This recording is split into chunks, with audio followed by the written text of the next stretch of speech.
All right. I am really glad to be here with you guys. It's been too long. Again, thank you for your patience and thank you for your support in me taking off and doing this and that. Um, and it was really fun being on vacation and having more time to give my practice. I practice every morning, but a lot of times it's like it probably is for you. Or I'm like, well, okay, I've got to get going. I got to do that. I've got a client coming. And so I do my basics, bridge with a foot hover, spinal twist, downward dog, or a chest shoulder stretch on the wall, things to get ready so that I can do my work and not get injured and what have you. But that's very different than that kind of inquisitive, really leaning in to your body and really listening. We are working with fascia, which I've been talking about for years, but I'm sharing a couple of, actually three specific shapes, movements, if you will, held stretches that are designed to really help transform the fascia. And I want to remind you that the fascia is not only between the skin and the muscle. So like when you're peeling skin off of a chicken thigh or whatever, that white stuff, but it's also inside of muscle tissue. And it can actually then it come together and form the tendon that attaches at the bone. It's internal. It connects our organs and holds them so that they're in place. But we can often end up with adhesions and places that are sticky, but also just stiff, unpliable fascia. And so a lot of the plantar fasciitis, which I feel like I've been hearing about from forever, but lately a ton of people, the fasciitis just basically is irritated fascia. And the plantar fasciitis is irritated fascia in the plantar, which is that sole of the foot. Rarely is that location the problem. The problem is usually coming from higher up the line, calf, hamstring. And I have often talked about how fascia covers our whole body from, head to feet in like a contiguous piece of fabric. But I found it interesting. One of the descriptions this author that I'm working with, his book closely talks about, is how it comes up the back of the body and comes around and connects here at the front of the forehead. There's like a connection point. And I thought that was so interesting. So it made me want to just do this, which I feel like is actually good for you if you've been thinking too much anyway. But it's really interesting to notice where you have stiff or stingy spots. One of my Spring Valley yogis started working with a physical therapy place in Hudson called Dalton Therapy. She had low back and hip pain, and they primarily actually found some spots on her head that they worked. And like that day resolved her hip and back pain. Yeah. No. But think about this. So if you've ever had the experience of having like a crocheted cardigan or sweater and it hooks on something, what does it do? It pulls a loop and all the other fabric threads have to kind of come along for the ride, right? And if you want to get rid of that loop, you have to kind of go back and get everything to move back into place, right? So one of my favorite self techniques is to do what I call scrubbing. And so I pin a place, say with my thumb on the forearm. So let's say you're dealing with golfer's elbow, tennis elbow, carpal tunnel stuff, whatever, is I will often pin a place and I will just scrub. So I pin down and I scrub. And I've been doing that on the area of my calf, just kind of above my ankle where I sprained it a couple of years ago because I'm feeling it a little bit again. And so I'll pin it and kind of scrub. It's pretty interesting. So today with the things that I'm offering you, number one, you might notice some really specific tight spots. But as we were just discussing earlier before I got the video going, with one of the yogis who's here and one of the yogis I worked on last night for massage, they were both at Thursday night's yoga last week. And they had the same experience that I did, which was sleeping, like just super deep and long sleep.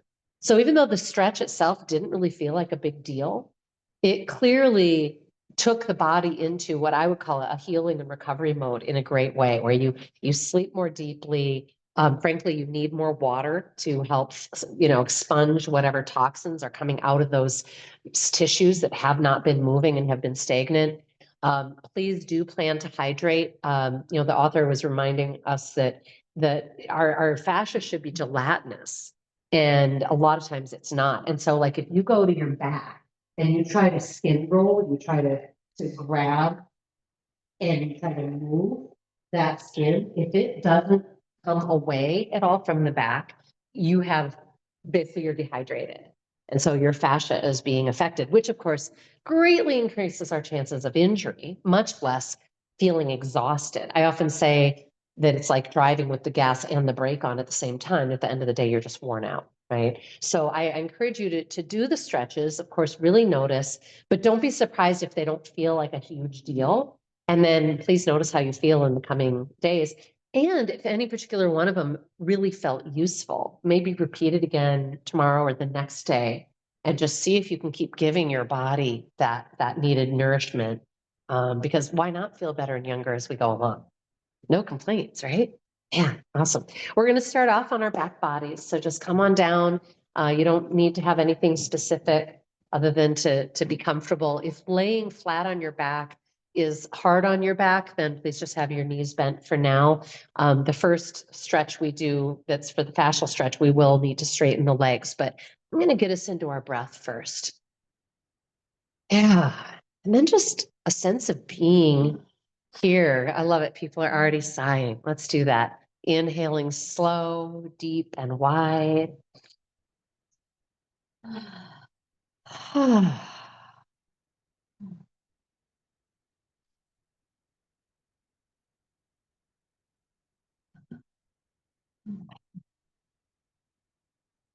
I like noticing the texture of my sighs. It really helps clue me in to just how much emotional or mental, spiritual tension I've been carrying.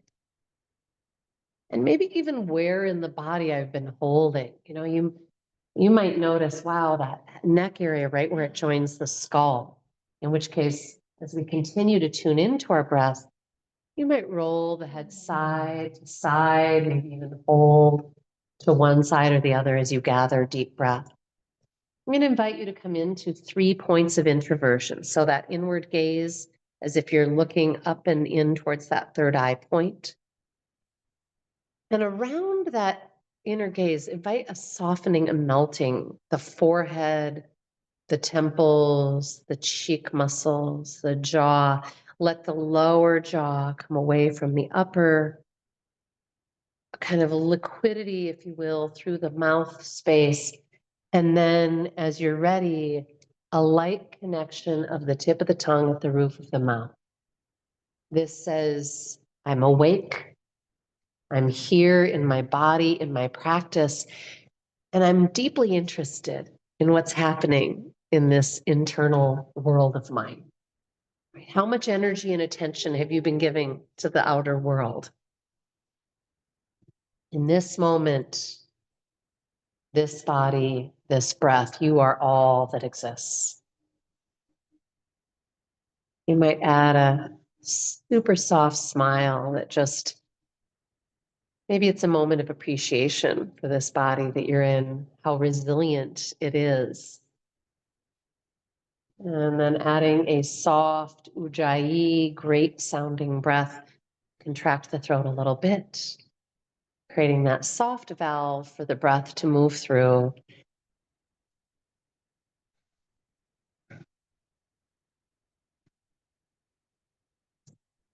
I often think of it as wind in the trees breath or ocean waves breath.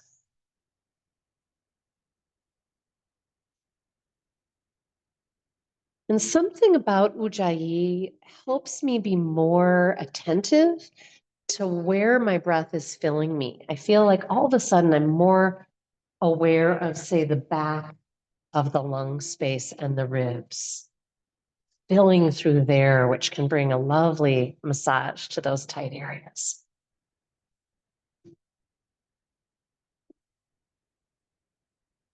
And I begin to ask, is there more? Is there more of the rising inhale, the settling exhale, just the whispers of breath? And noticing that moment of hovering or pause in between.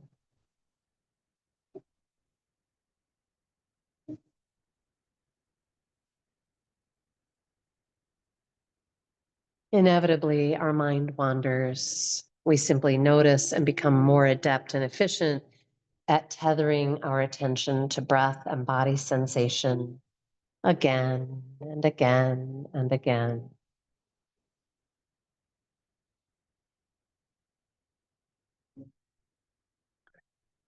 The next time you're exhaling, we're going to come into some abdominal core activity, compression exhale. So slowly, steadily draw belly towards spine, emptying, trying to get that low back flattened into the floor. Asking, is there more? You can always touch contact with certain parts of the abdomen if you aren't sure and you want to kind of wake those muscles up. Again, staying soft in the head, neck, shoulders. When there's nothing left to empty, soften, allow the breath to breathe you.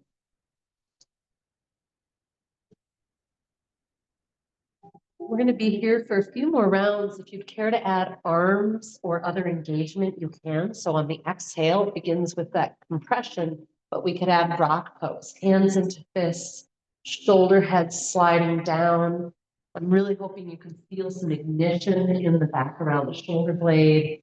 You might tighten the butt cheeks, thighs. You could curl or flex or open the feet, maybe even the face. On the inhale, perhaps just relax or sweep arms overhead. Again, holding till the very end of the inhale, noticing how that stretches in a really new way. And let's do about 3 or 4 more. Your choice if you want to add a little sit-up motion.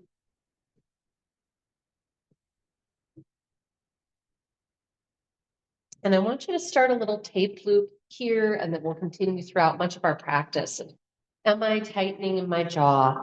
Am I tightening my neck in a way that I don't want to? Occasionally, we intentionally will shrug the shoulders or something.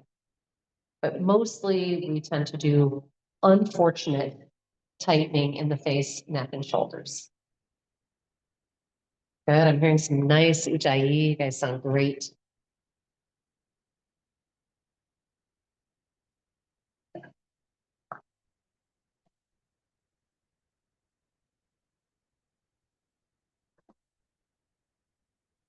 So in this moment, you also just might take stock. What is it like to be you right now? How much have you felt kind of in harmony with energy, with people around you, with the weather, with the amount of things on your list? To what extent have you felt wearied or harried? It's just kind of nice to notice. It's a little moment of intimacy with ourselves that, again, when the world is kind of loud, it may be difficult to find. All right, let's do one more. And then next time you are inhaling, sweep arms overhead and just organically stretching. You're really rooting and reaching through the feet and then stretching up through one arm, and you might choose to kind of point and flex through that wrist and then the other. So when we're doing that point and flex, we might feel some of those fascial connections and so on. Yeah. And then we're going to sweep those arms down and clasp the right knee for release wind pose. Now I'm going to ask you to give this more attention than you even usually do. Both heels are firmly flexed, and I want you to think about trying to measure an extra few inches between them. So working so hard to get more space between those heels. And that may help you anchor down through that left thigh, which we'd like to do. So notice if your pelvis is being kind of brought up, and so is the thigh, and see if you can re-engage the thigh down. That's going to give you that stretch through hip flexors and so on that I hope feels really good. Yeah, I could see a bunch of you gained a little extra something there. Lovely. Let's inhale and extend that right leg straight up to the sky and ask you to, again, point and flex through the heel. So this is a nice, gentle, but maybe very present massage for those calves and that whole kind of fascial line. On your exhale, root through the low back and slowly descend that leg. Heel stays flexed, knee bends as needed in order to keep the back rooted. When you reach the floor, invitation thoroughly met. Let's gather the left knee into the belly, release wind pose. So one thing we can notice during this pose is if you could pull a little to the outside at all. So did pulling the right knee in pull you to the right, left knee in pull you to the left at all? If so, that's telling you you actually have some torque, muscular, fascia-wise, throughout the body that is keeping you out of balance. And that alone is stressful on the body. So again, let's see if we can get any more distance, heel to heel, heel to heel, anchoring down through the thigh of the extended leg. Neck stays soft. No wings, no shrugs is my shortcut term for bringing those shoulders down, elbows in. Elbows in helps because you're using the lat muscle line, which is, by the way, one of the ones we're stretching today. I hope you'll love it. But we want this to be our area of strength, not the latissimus or the trap muscle, trapezius. All right, let's inhale and extend that leg up. And you might enjoy that point and flex. Nice and slow, really noticing, is this side more intense? Exhale, root and descent. Slowly, slowly, scanning the jaw, the neck, the shoulders, and of course, breathing. Inhaling slow, deep, and wide as if it's all you'd ever do. Exhale, empty the breath and hold out to begin your abdominal pumping.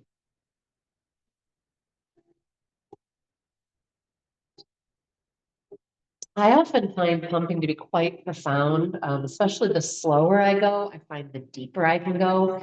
And I will often feel stretches and connections in my sternum and even in my kind of cervical spine, mid back, etc. It's pretty amazing. Yeah.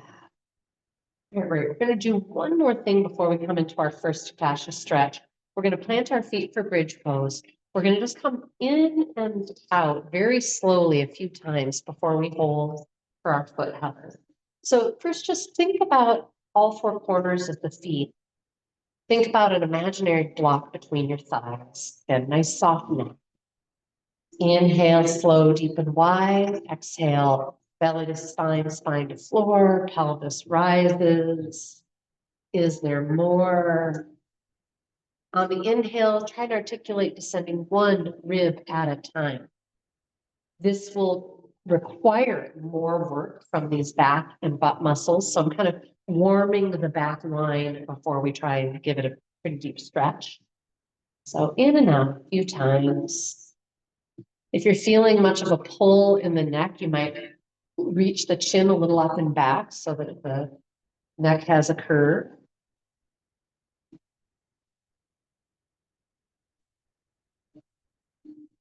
All right, the next time you're up, invitation to hold and just lift one foot at a time. A reminder, if your back ever feels tweaky when you do this, instead just shift the weight a little side to side. Don't release the full weight. That's actually a really great way to help when your lower back is kind of tweaked out to kind of get things back in shape. All right, so speaking of in shape, we're going to make a very elongated shape. We're going to get taller. I'm over for that. So just laying flat in the corpse pose. And there's a movement you're going to do with your feet that I find is difficult for people to grasp. So we're just going to do the feet first so you can look at your own feet. You're going to flex them back, and you might just take a moment and feel that. Then you're going to think about what's called everting. So I'm going to try and, I'm not cocking my feet or rotating them out. I'm keeping the toes straight up. And then I'm trying to bring my ball and my inner foot away from me and my blade of my foot out and up towards me. And so you can look and see if you're able to achieve that. If you can't, don't freak out. Remember, you're starting a communication with your body, and sometimes it takes a while to get there. So just for now, focus on the flexing and thinking about everting, and we'll see what happens, all right? Then next, we're going to engage our belly down, spine into the floor, like you've been doing. We're going to bring our hands straight up to the ceiling, like you're pushing the ceiling away. And you're going to continue and get more vigorous, pressing the shoulders up off the floor. Then you're going to rotate your hands, fingers to the outside and eventually towards your feet. Don't freak out if they don't get that far. Keep those elbows straight and wrists flexed best you can.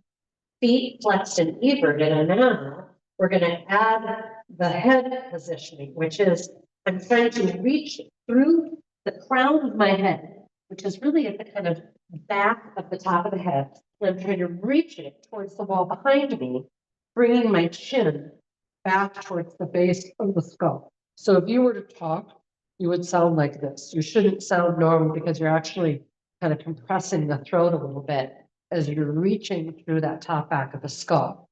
Are they doing the right thing? They are actually. Yeah, they're also rotating out a little bit, but yeah, but that's pretty darn good. All right, so we're gonna track through that again. Feet are flexed, keep doing it. Take a break if you need to. Otherwise, we're gonna get into alignment here. So take a quick break if you need to, and then we will hold for about 30 seconds. It's challenging to breathe here, just kind of do your best. All right, so feet are flexed and everted, bringing the blade back towards us. Lower back and belly anchors, hands are up and rotated away. Palms flexed, shoulders are rising as close to the ceiling as they can. It's like you're literally pushing the ceiling up. Crown of the head is moving back, chin is drawing in. We're going to hold for another 20 seconds or so. And we're breathing. Fingertips are facing the feet if possible, as far as they will go. Really pressing up. You got it. There we are. Nice. Yes. Then you're doing a nice job of keeping the shoulders up. Bringing the chin down and pressing. Yeah, if I see a double chin, I know you're doing it right. Go ahead and relax.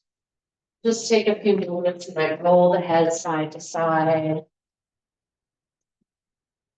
Any questions? Because we are going to repeat this one in a little bit later. And a number of these things actually come into the next pose that I'm having you do, the next stretch, which is essentially kind of this, but with more of a robot leg. Yeah. Any questions? Any noticing? All right. All right. One of the things that I want to point out is that the majority of us have a habit of a kind of forward chin sort of movement. And we see it in people who are old, right? Like the whole head coming forward. So I really want you to notice if this is difficult for you, you probably really need it. And one of the things that I do sometimes when I'm massaging people, and you can do it even just right here as you're laying down, is to kind of go back and forth. So instead of just trying to force it, which again, we want to do for this pose, but other than that, you can really play with a movement back and forth that will help you start to feel all those connections and lubricate them. All right, we're going to do essentially a lot of that same thing, except we're coming into our robot leg. So you've got, you've got your knees bent above your hips. However, you can bring them closer to you if that is needed to keep the back rooted.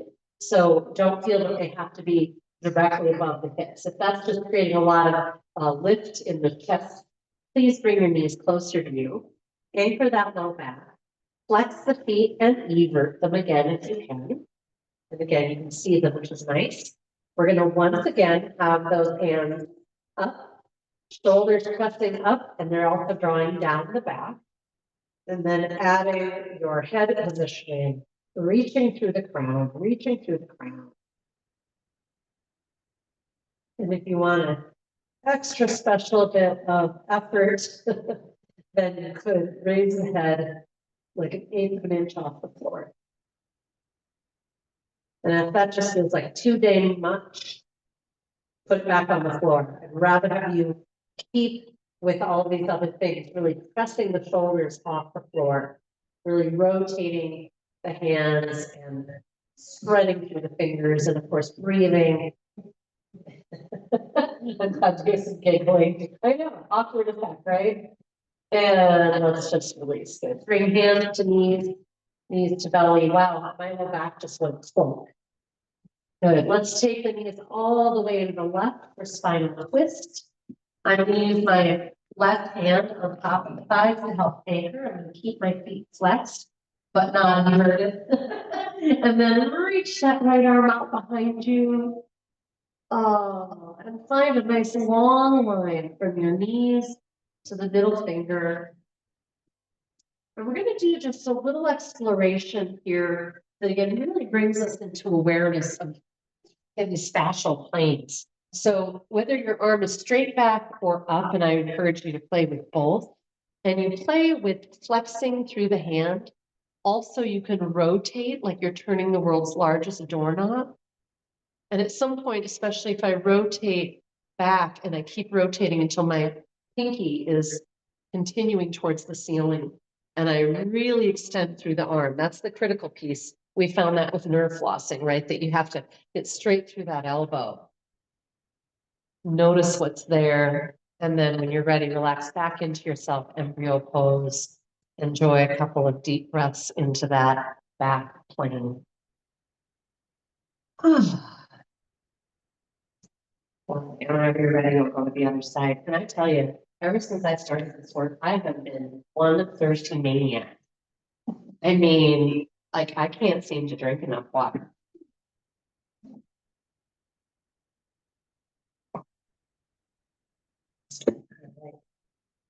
And I recommend, if possible, using your forehand to anchor the outside of the thighs. It just kind of gives you a place to stretch from. Otherwise, it will tend to pull your knee back, and we'd actually love to keep the knees stacked. So you kind of clamp those legs, heels flexed, and that's going to create stability for the lower back so that the stretch really goes to all those other tight bits. It's not pulling on your low spine. So speaking of low spine, our next one that we are doing is for the lat muscle, which attaches the shoulder all the way down into the sacrum. And it's pretty profound. It's a big muscle. We need it to be strong and stable, but we also need it to have flexibility because it often will wreak havoc on shoulder and low back. So it'll be kind of fun to get in there. Again, enjoy flexing, pointing, rolling, exploring, moaning, whatever you need. Often in the morning when I first do a spinal twist, Jason will hear me. I'm like, oh. All right, friend, come on back to your embryo. Give yourself a little moment there. And then when you're ready, we'll come to our back body one last time for a little bridge pose. Whatever version you like. If you're like, hey, I love going up into that deepest bridge and really stretching through that front line. If you like to add yoga mudra there, make sure you are getting the arms straight to the best of your ability. Breathe, notice, send the knees away from you, the heart up and back. And in your own time, release. Bring knees towards you, maybe happy baby, maybe playing straddle. Basically, please just go wherever you sense would feel fantastic.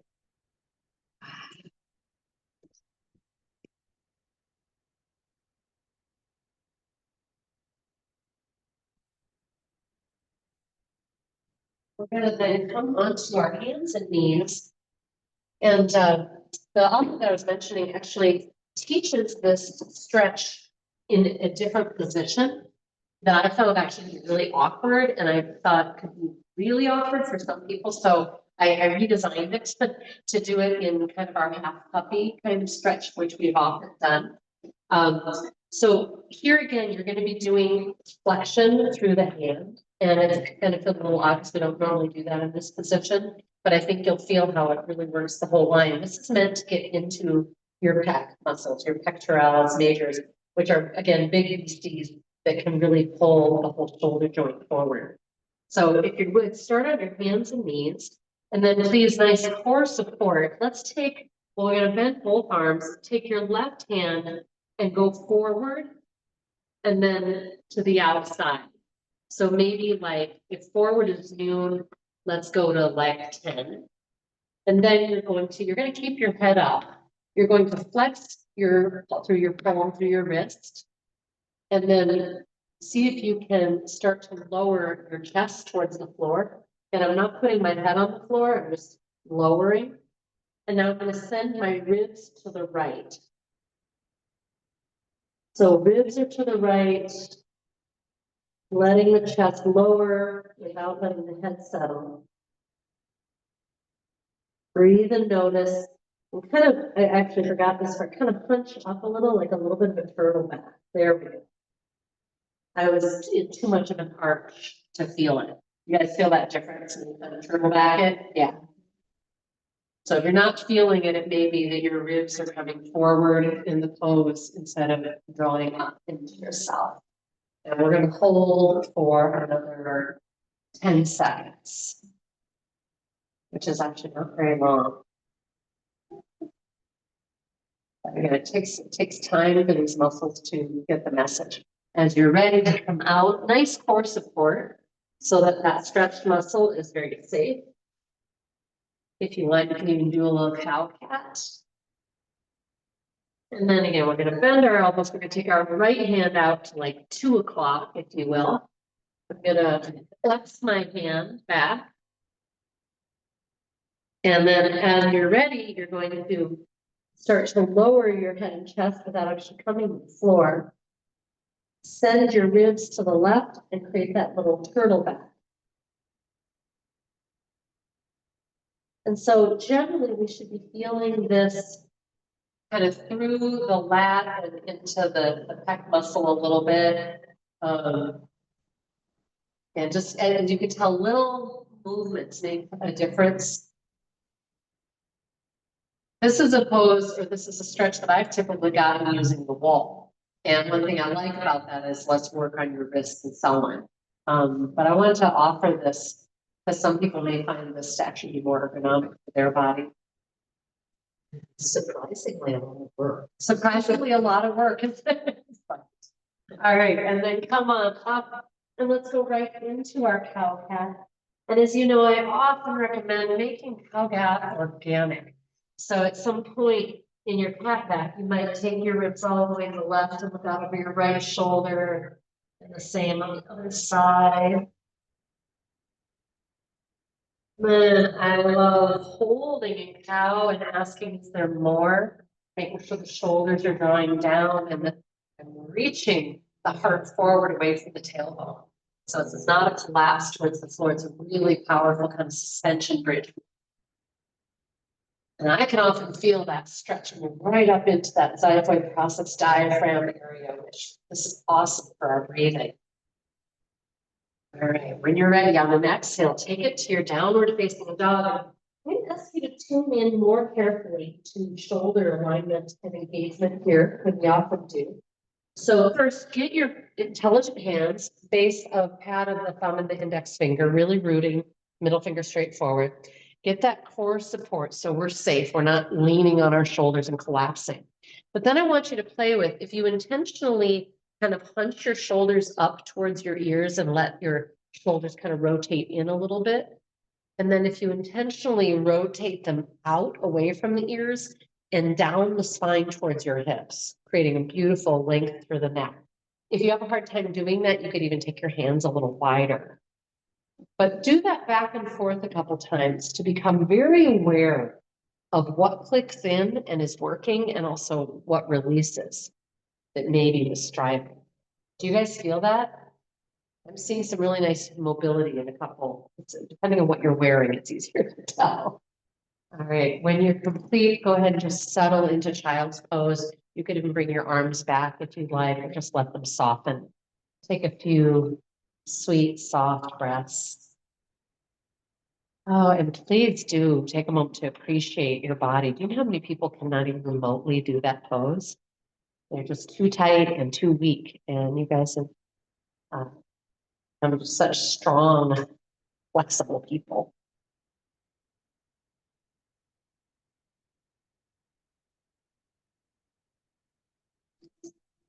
We're going to get into our hips a little bit. So when you're ready, we'll come back up to table pose. We're going to take the right foot out, right leg out 90 degrees from the hip. And I really want to plant the sole of my foot if I can. If your ankle won't allow that or whatever without hurting, then you could release the sole of your foot, intentionally flexing the foot. Because both of those positions stabilize the knee. I just don't want the knee kind of collapsing it. So the foot has to be intentional and we're pushing into the earth if the sole's flat. And then we're just going to slowly take the hips a little forward. This is just going to bring a little bit of mobility into that deep inner thigh groin connection. And most valuable is to go where you find a deep stretch and hold for a few thoughtful breaths. So I'm going to send my hips back just a little bit and hold.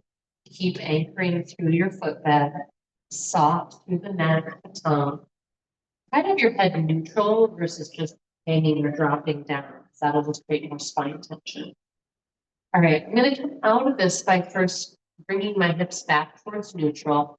And then I'm going to softly just bend my knee and let that leg come in. Then I'm going to keep the knee bent and I'm going to circle, big circles with the knee. One direction and then the other. Yeah, and then let's take the left leg out, sole of the foot in contact.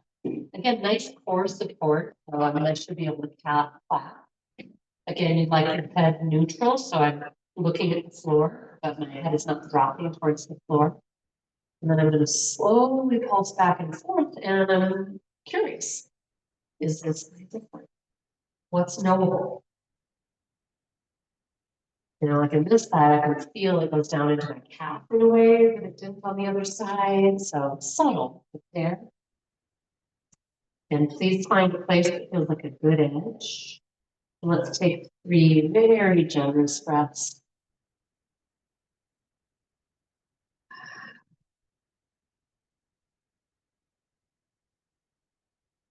And nice core support so the body knows it's safe. And when you release, again, so very careful. Bring your hips forward to neutral if they were back. Relax the knee, then bring the leg in. And then as you're ready, circle. Through that whole hip and knee. A lot of the hip tension that we experience is because we're too tight and too weak in a variety of places. And one of those places is IT band, this whole line. So we're going to do our little fire hydrant fun. I've had a lot of IT band stuff lately, so I'm thinking about how to renovate them. That's right. I have a tool. I know plenty of people have been given the tool of doing clamshells, like laying on their side body and using a TheraBand for resistance. That would be another way you could get into this. So critical here is that we're not shrugging, taking on a bunch of neck tension. So shoulder heads down the back, neck is neutral, reaching tailbone through the crown. And we're simply going to take that right knee to the outside. You get to pick how high, but I do want it straight out from the hip for the most part. We can get a little forward, but I don't want it back behind me, or we're not going to be working that side of the body. Breathe, notice, see if you push down into the earth with your standing knee a little firmer, like you want to launch that right leg. See if it does. Yeah. And release. Aha. Love up the wrists. Remember, you can always go to fist. And hopefully, you've got supporting core where you're not just, all your weight in those wrists. All right, let's take that left leg to the outside. So again, noticing if this side feels different. Are you achieving a different height just naturally without even trying? It's one easier to do that too.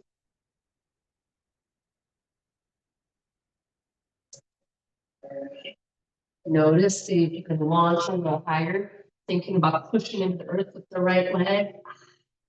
And release. Good. Let's go into child's pose one more time, unless that is not a great pose for you for knees or what have you.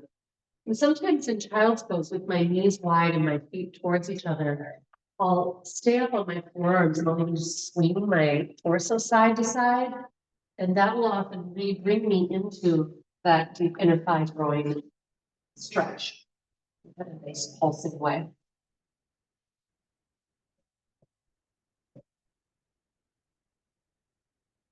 We're going to come onto our butt, come into our reclined pigeon. If you prefer classic pigeon, then you're simply going to set that left foot back to bring the right knee forward behind the right wrist. Okay. They're both wonderful poses. The reclined one generally will give you a little more mobility and choice so you can play with where you get your best stretch. You can do a little bit of that in classic pigeon. Just be really careful. We never want to feel like there's pressure or torque on the knee joint. Okay. So reclined pigeon, I'm going to take the right ankle across the left thigh. I'm going to hug the right knee with both hands. And of course, I'm going to check in with my neck and shoulders and jaw. Relax. Breathe. And then send it all a little towards the center line. I've been even playing lately with hugging the knee with my elbow. So in this case, if you can, hooking with my left elbow across the outside of the knee. And notice that as you send breath in there, there's an opportunity to communicate with those tight tissues. You could also take your hand, create touch and pressure and observation.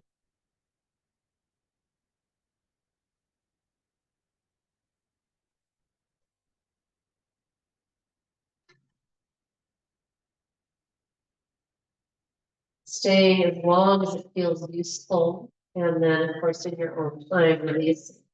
Most stretches, we would benefit to hold a minimum of 10 seconds, but more like 30 for a lot of these big lines of muscle.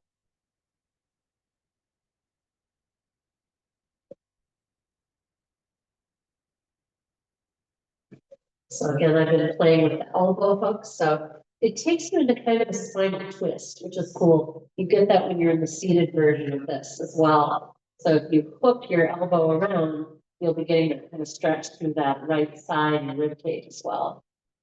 Sending the knee a little towards the center line. We'll breathe in this version.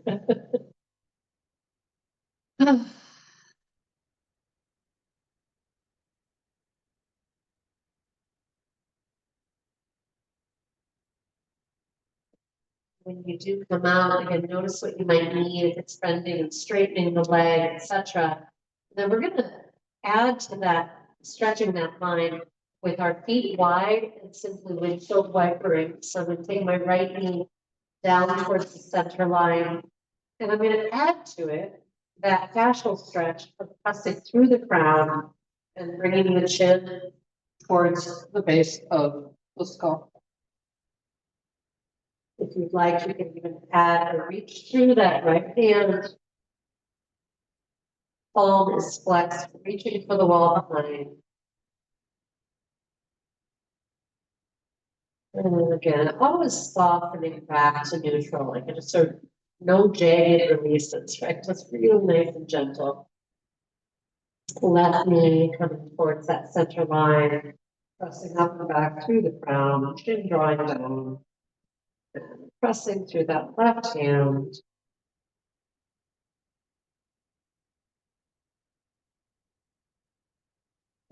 Observing if this side is different. I'm hoping you can feel the stretch grow as you kind of breathe and hold. That definitely happens for me, like where all of a sudden, what I was feeling maybe most in the leg, I can feel into the abdominal and hip connections, and that's exciting.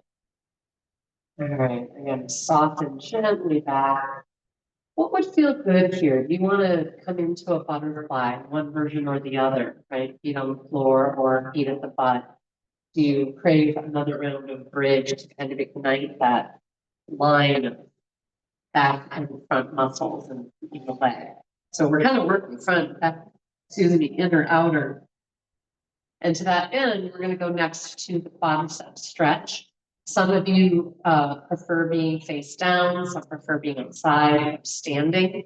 I find them all personally really useful. I like them all. I find it very helpful to do a little bit of resistance thrown in there and holding the stretch for quite a while. So in the case of standing like this, I first make sure that my knee is coming in and back, that I'm upright, and then I press the ankle into the hand and release back into the stretch. And I kind of hold for a couple seconds each way. Giving you a little hamstring cramp. Oh, on your thigh, Dale. Again, keeping the foot flexed here helps stabilize the ankle and the knee. Strongly recommended, whatever version you're working.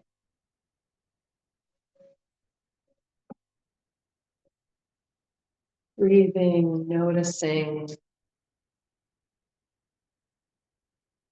And you might switch to the other side if you haven't already. Never let me rush you.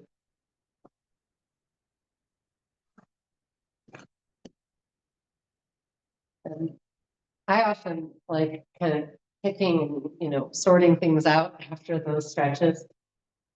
If something has been too tight, it is often pulling on the joint a little bit. Maybe it's not in its best groove. And so it's kind of fun to notice if you create a release through quads, if you really tight through quads, all of a sudden your knee might be like, oh, heck yeah, I can find my better version. You might even feel like a movement of tendons or ligaments. And then we're going to come into a nice counter pose of ragdoll, get into the back line. If you have a different stretch that you prefer, you can always go there. Otherwise, I do knee deep bent and something support under my hands to start with. If you're in such a deep fold that you want on the floor, great. So one of the kind of key principles in stretching is tightening the opposing muscle group. So if we want hamstrings to stretch, for example, we would like to get to a point of engaging quadriceps, which can be really challenging. Some of us don't really use our quads all that much unless you've been running up and down stairs. So at some point when you feel gain, deep breathing, obviously, have your feet no more than like a block width apart. So 5-6 inches. And then I'm going to put my hands on my thighs right above the knee so that I can come up, kind of jackknife, get my legs straight. I'm going to straighten my legs now. I'm not locking them, but they are straight. And I'm going to try and get my quadricep to jump under my hands. So I'm engaging it. And you should be able to see even movement, plus feel it in your hands. Keep that engagement. Notice if that's difficult for you to talk to your quads. I would be one of those people. And then try to refold back into your stretch. Just keep talking those quads best you can.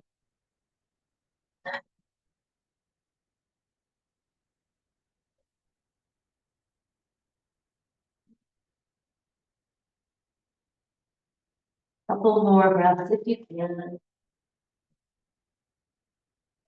Deepening. And then as you're ready to release, just sit to chair and then rise.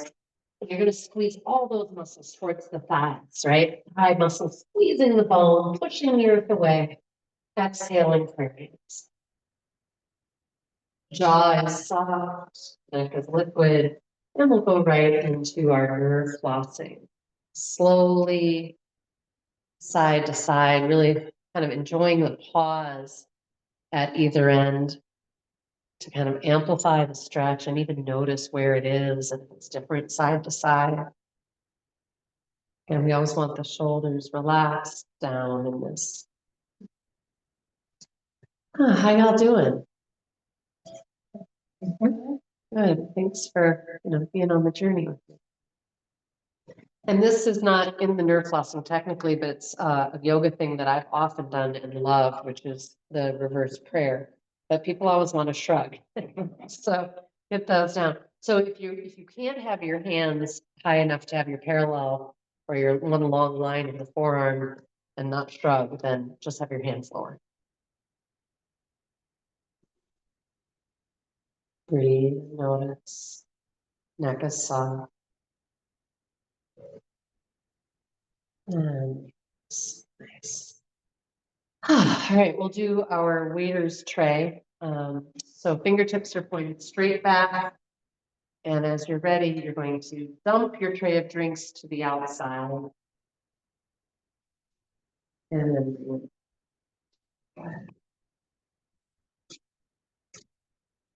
yeah.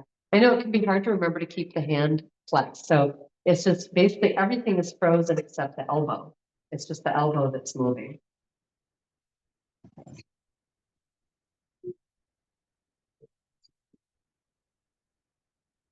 All right. And ideally you would do like a dozen on each side, but this is enough for you to remember how this works and to notice, I think I kind of need that. So some of you are starting with your elbow kind of high. It's just down and in. If you were carrying a tray of drinks, you would not want to be there for very long. It's a lot of work. And so it's just like so. And I sometimes will take this moment to try and overly like stretch through my fingers as well. So if you do a lot of gripping of any kind, whether even if it's just like little repetitive like computer work, much less weeding and things like that.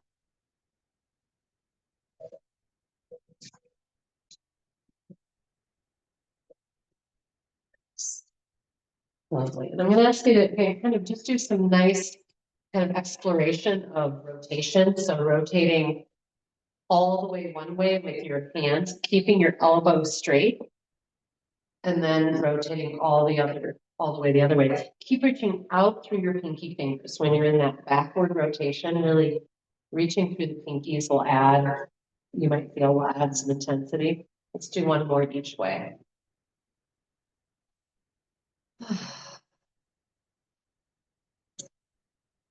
Carpal tunnel is another one of those things like plantar fasciitis that I feel like I hear about from people all the time. That often, almost always, is a connection. Again, higher up, it's either in the arm or all the way to the shoulder and spine even.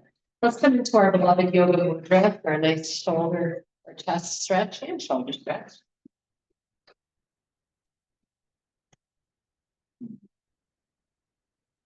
Noticing the breath can do wonderful things here in the space.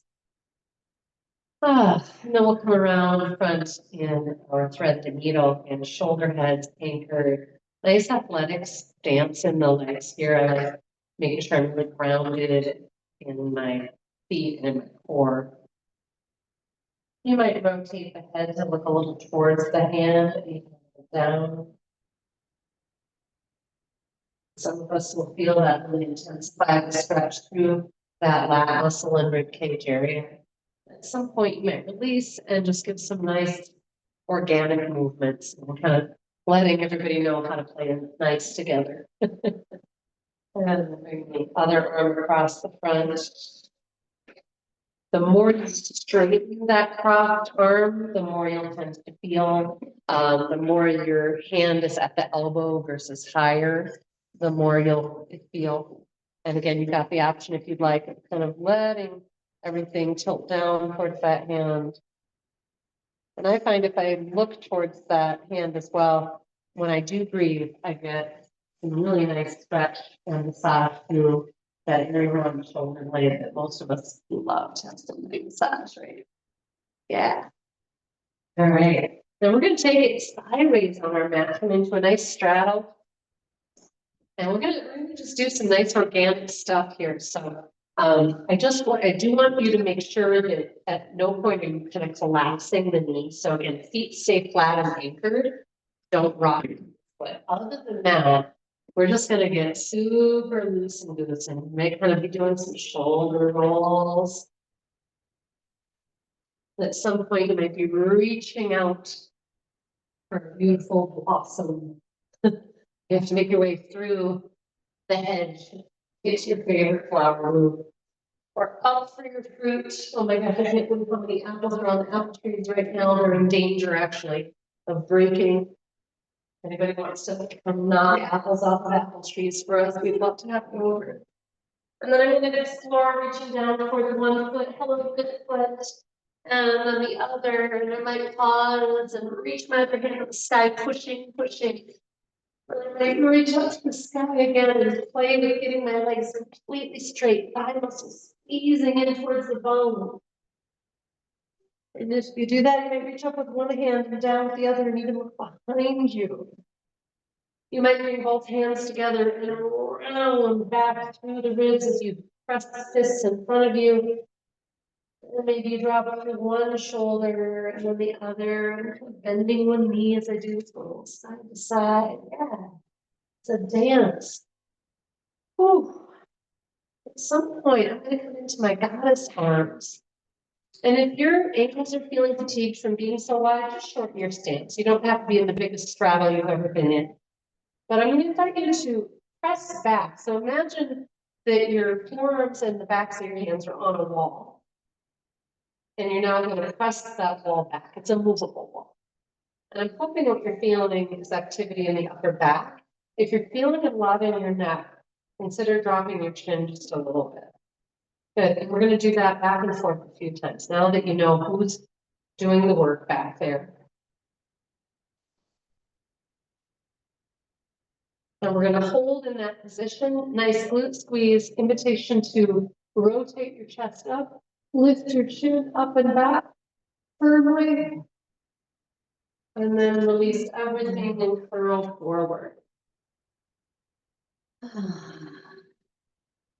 Again, invitation to go side to side if you want to get deeper in that stretch. One of my favorites is to release my butt to the heel while I let the other toes rotate towards the ceiling.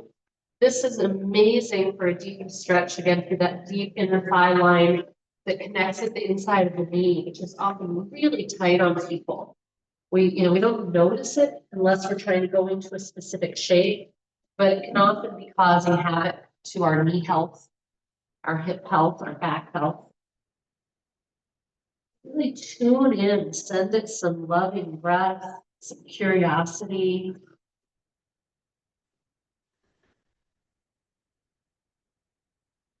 And I also, in this pose, one of my favorite things is to kind of reach away through one arm or the other, and even just do some nice stretches through the lat muscle on the side and the waistline.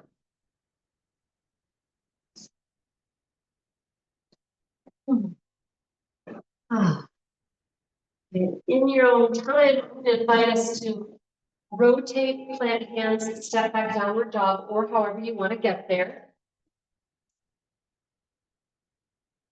Finding once again that shoulder orientation that we were playing with, that I find really brings some wonderful work to right around the shoulder blades. And you can kind of feel your shoulder blade wingtips draw in. That actually helps relax the trapezius muscle. So it feel really good. You might be able to give your head a yes shake, no shake. And I'm going to ask you to pedal through your heels. And at some point, so you've got one knee bent, at some point, press through the other heel and hold for 3 breaths.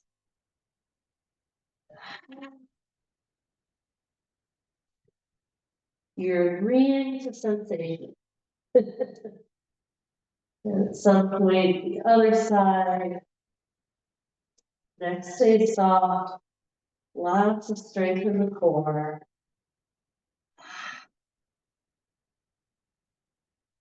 And I'm going to invite you to choose here to either just settle into a resting pose, or if you'd like to go into a dog series, it could be a wonderful experience, upward facing dog, that beautiful elongation of the front of the body. You could even just do upward dog to downward dog. And then we're going to end on our bellies, and we're going to come right into, well, a combination of gender plane, glider plane.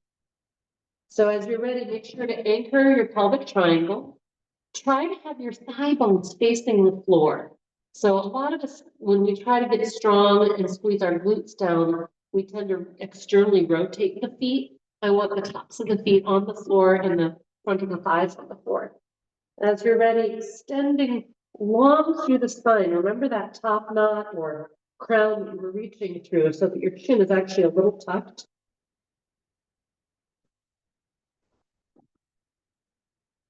You might have your arms straight out. You might be moving them back into jet airplane. Luckily, I consumed most of the bottle of water before I took it. You might be sweeping one arm forward, one arm back. Just like the foot flexion in release wind pose, I encourage you to pause in each place and ask, Can I get my fingers a little further apart?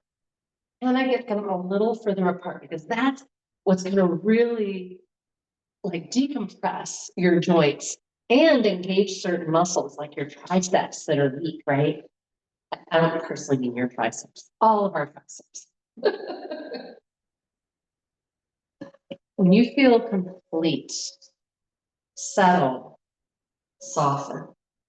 Maybe you windshield wipe your lower legs or rock your hips. And perhaps there's a desire to roll onto your back for resting, or perhaps you are really satisfied right where you are.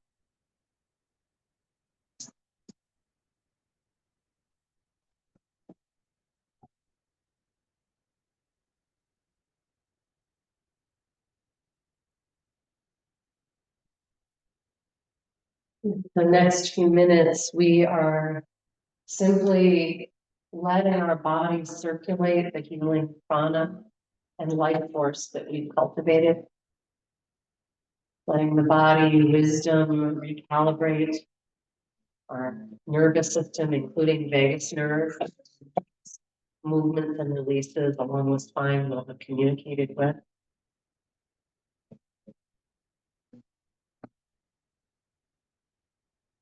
In whatever position you've chosen, you might imagine that gravity just got a little bit stronger. That it's drawing you down more deeply into these healing times, a sense of spaciousness, sense of plenty of ease.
I invite you to stay deeply introverted while you become lightly aware of my voice.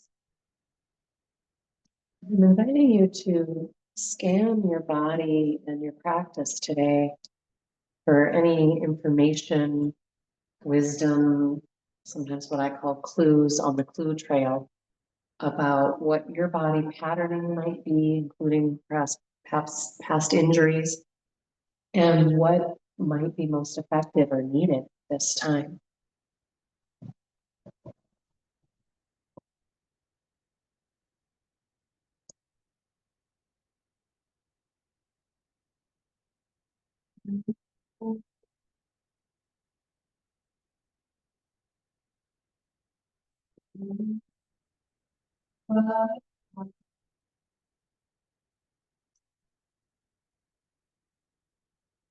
When you complete that process, or at least for now, and of course you can always return to it, you might send a message of gratitude to the body, again, for its strength, its resilience, and its ability to take in this information that we've been giving it through all these stretches, but also to communicate back to you of like, oh, yeah, that's really tight, or that connects to that.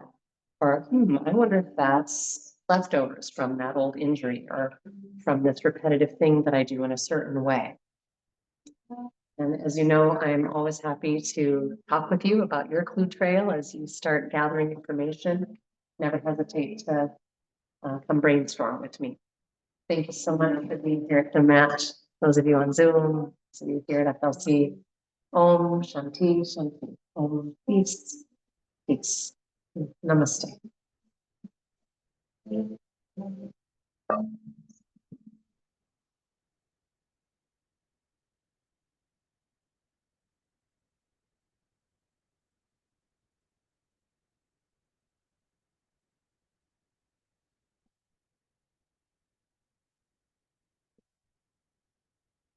Hope you all have a beautiful day being you. I hope you have a marvelous sleep.